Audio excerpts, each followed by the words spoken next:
কৃষ্ণ হরে হরে।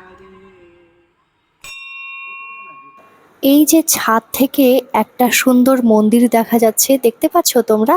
আর দেখো সামনে রয়েছে গোশালা, ওই যে টিনের যে ঘরগুলি ওটাই গোশালা। আর এটা কিন্তু নদিয়া ডিস্ট্রিক্টে না, এটা কিন্তু আমাদের দক্ষিণ দিনাজপুরের বুনিয়াদপুরের খুব কাছে হরিরামপুরে।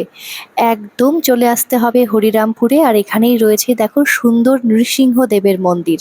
আর মন্দিরটা কিন্তু অপূর্ব সুন্দর।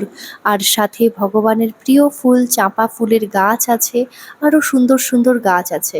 আর দেখো এটা কিন্তু আমি গাছ থেকে পেড়ে আমার কানে গুজিনি, এই ফুলটি নিচেই পড়েছিল, সেখান থেকেই নিয়েছি।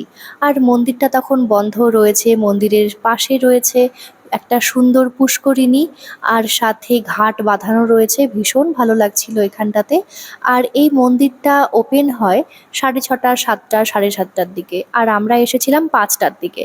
একটু তাড়া ছিল, সেই জন্য আমরা মন্দিরের চারপাশে একটু দর্শন করছি আর মন্দির খোলার অপেক্ষায় রয়েছি। তারপরেই আমরা শুনতে পেলাম মন্দিরটা ওপেন হয় 7টা, 7:30টার দিকে। কিন্তু যেহেতু আমাদের তাড়া ছিল, সেজন্য আমরা চলে এসেছিলাম। মন্দির দর্শন করলেও ভগবান নৃসিংহদেবের বিগ্রহ আমরা দর্শন করতে পারিনি। তো মনটা ভীষণ খারাপ লাগছিলই। আর সেই জন্য আমরা প্ল্যান করেছি আরও একদিন যাব, এখানে আমরা ভগবানকে দর্শন করব এবং সাথে তোমরাও দর্শন করবে। জয় নৃসিংহদেব।